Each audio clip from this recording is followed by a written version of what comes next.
السلام عليكم. لا تنسوا الإعجاب بالفيديو والاشتراك بالقناة تشجيعا لنا لنستمر بالجديد إن شاء الله.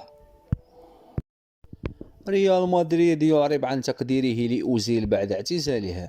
سارع نادي ريال مدريد إلى التعبير عن تقديره وإعجابه بلاعبه السابق مسعود أوزيل الذي أعلن اليوم اعتزاله كرة القدم. وفي رسالة خاصة على منصات التواصل الاجتماعي قال النادي الإسباني بعد إعلان مسعود أوزيل اعتزاله كرة القدم الاحترافية: يريد ريال مدريد إظهار تقديره وإعجابه وتعاطفه لأحد لاعبين الكبار. حظا سعيدا عزيزي مسعود لك ولعائلتك. وكان أوزيل فسخ تعاقده هذا الموسم مع فريق إسطنبول باشاكشهير، وكتب على حساباته الرسمية على مواقع التواصل الاجتماعي يقول: كنت فخور بكوني لاعبا محترفا على مدار 17 عاما، لكنني تعرضت في الفترة الأخيرة لإصابات عديدة تؤكد أنه حانت لحظة ترك المسرح الكبير لكرة القدم.